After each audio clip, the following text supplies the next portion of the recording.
नमस्कार दोस्तों, मैं कृष्णकांत त्रिपाठी अपने चैनल में आपका स्वागत करता हूं। कक्षा 12 की श्रृंखला में हम लोग विविध प्रश्नावली 7 के 38 सवाल कर चुके थे। देखते हैं 39वां सवाल। 39वां सवाल हमारा है, लिमिट है 0 से 1 साइन इनवर्स एक्स।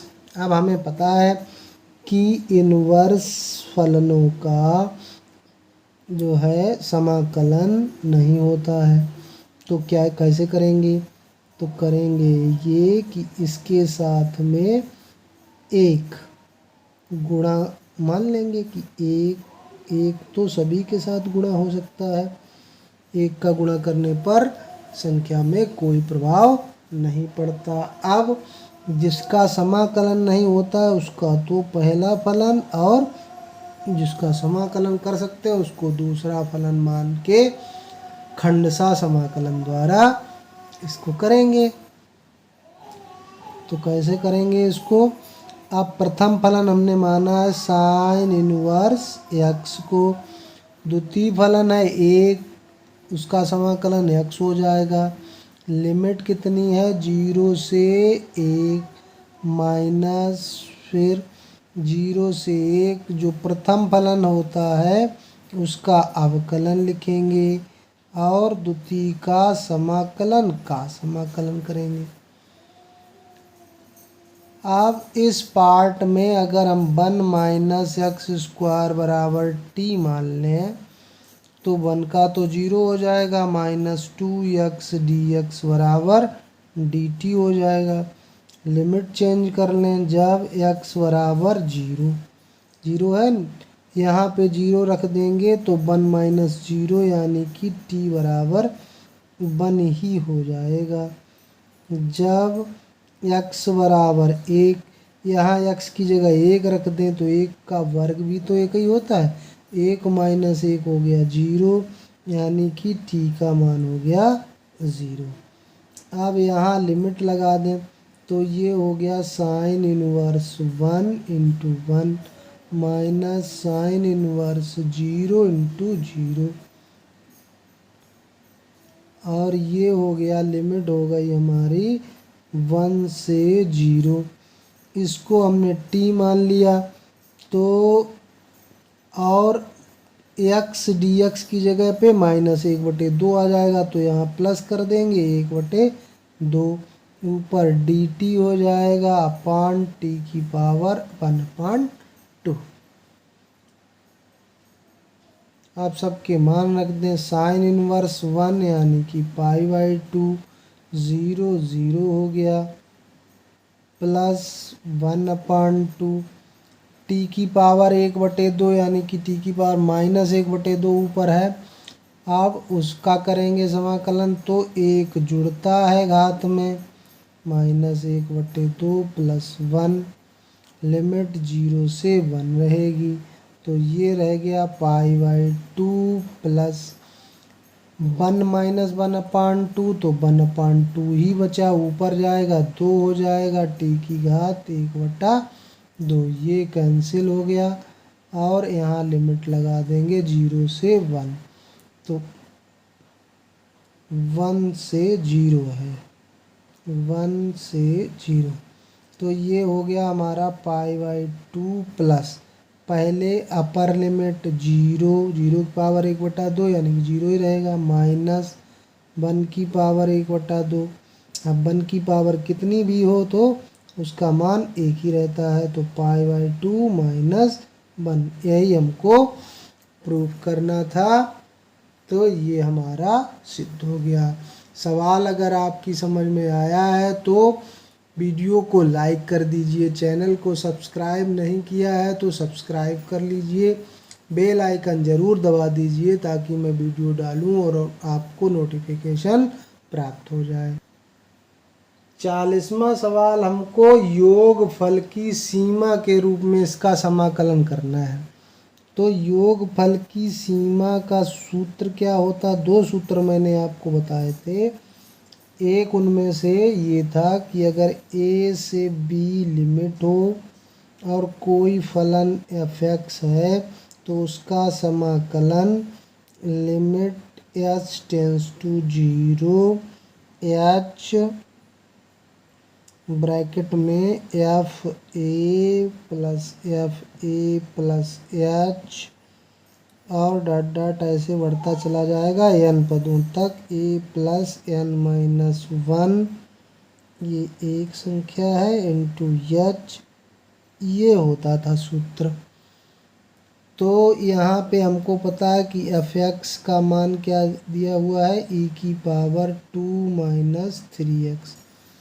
अब ए से बी लिमिट, तो ए बराबर 0 है, बी बराबर 1 है, और इस सूत्र में जो है एच बराबर क्या होता था, बी माइनस ए अपान एन। बी का मान हमारा 1 है, ए का मान 0 अपान एन, यानी कि एन एच बराबर हो गया 1। अब इसी फार्मूले को अगर लगा दें तो एफ ए यानी कि F1, तो ये हो जाएगा ई की पावर 2, एफ ए यानी कि F0, ए का मान 0 है, तो ये हो गया ई की पावर 2। अब F0 ए प्लस एच यानी कि 0 प्लस एच, तो ये क्या हो जाएगा, ई की power 2 minus 3h, 0 plus 2h, तो क्या हो जाएगा, ई की पावर 2 माइनस एक्स की जगह 2h रखेंगे तो 6h हो जाएगा। ऐसे ये सब पद हमें मिल जाएंगे। तो ऊपर वाले सूत्र में इसको लिख देते हैं, 0 से 1 ई की पावर 2 माइनस 3x dx बराबर हो गया लिमिट एच टेंस टू 0, फिर एच एफ ए लिखेंगे ई स्क्वायर, फिर f a plus h 2 minus 3h, और फिर ई की power 2 minus 6h plus and स्वान लास्ट वाला पद क्या होगा, ई की पावर 2 तो रहेगा, और जो चीज़ लिख देते हैं वो 3 के गुणे में आ जाती है, यानी कि 3 into n minus 1 into h, ये हो गया। अब इसको सॉल्व कर लें। सॉल्व करने के लिए limit h tends to 0, h e की पावर 2 कॉमन हो गया, 1 प्लस ई की पावर माइनस 3h, ई की पावर माइनस 6h, लास्ट में क्या बचेगा, ई की power minus 3 into n minus 1 into h. तो ये देखो, इसका भाग अगर इसमें दें तो ई की पावर माइनस 3h, ई की पावर माइनस 6h में इसका भाग दें तो ई की पावर माइनस 3h, यानी कि अनुपात बराबर आ रहा है। अनुपात बराबर आने का मतलब क्या हुआ, ये हो गई हमारी गुणोत्तर श्रेणी, और गुणोत्तर श्रेणी के n पदों का योग क्या होता है, ए आर की power n minus 1 upon r minus 1।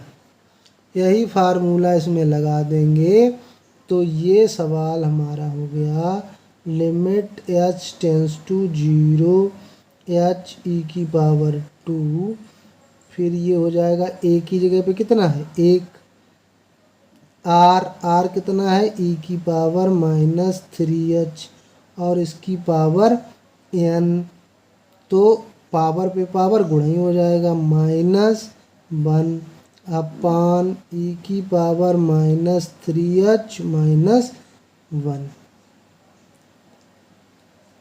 ये हो गया हमारा। अब इसको सॉल्व कर लें। देखो यहाँ पे ई स्क्वायर, इसको बाहर लिख लें,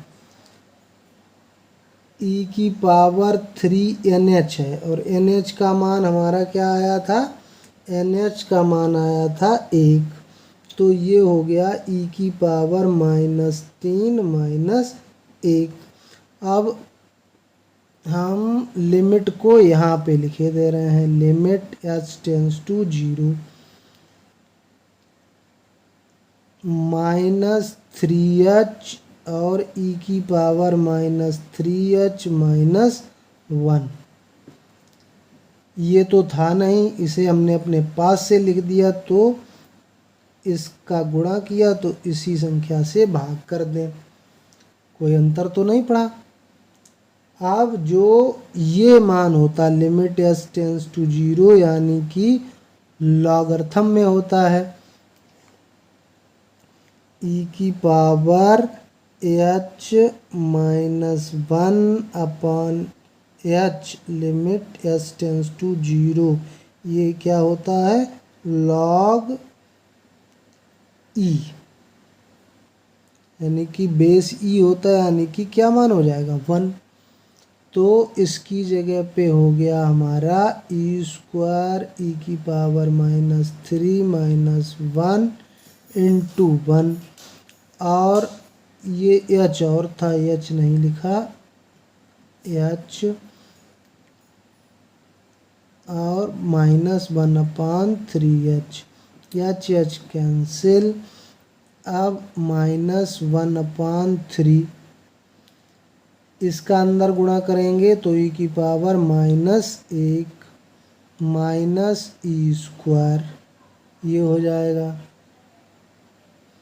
माइनस चिन्ह कॉमन ले लें तो 1/3 ई स्क्वायर -1/e, यही हो गया हमारा आंसर। तो ये हमने योगफल की सीमा के रूप में समाकलन ज्ञात कर लिया। 41वां सवाल हमारा है dx अपान e की पावर x प्लस e की पावर -x, ऑप्शनल है, 4 ऑप्शन दिए गए, किसके बराबर होगा। तो ये सवाल क्या हो गया, dx अपान e की पावर x प्लस ये e की पावर -x है, यानी कि 1/x हो गया। ये लघुत्तम ले लें नीचे, तो dx ये हमने लघुत्तम लिया तो इसका इसमें गुणा होगा, तो e की पावर 2x प्लस 1 अपान e की पावर x आएगा, उसको हमने ऊपर पहुंचा दिया। अब हम क्या करते हैं, e की पावर x बराबर t मान लिया, तो e की पावर x का अवकलन e की पावर x dx बराबर हो गया dt। तो ये हमारे अंश में लिखा हुआ है, तो इसकी जगह पे तो लिखेंगे dt। e की पावर x, e की पावर 2x को हम क्या लिख सकते हैं, e की पावर x का होल स्क्वायर, पावर की पावर यानी कि गुणा हो जाता है। तो ये हो गया t, हमने इसको माना तो t square plus 1 plus T square किसका हो गया, tan inverse t plus 1 constant जोड़ देंगे, tan इनवर्स t का मान क्या था, e की पावर x प्लस c, ये हो गया हमारा आंसर। किस पार्ट में है, ए में, तो ए ऑप्शन सही हो गया इसका।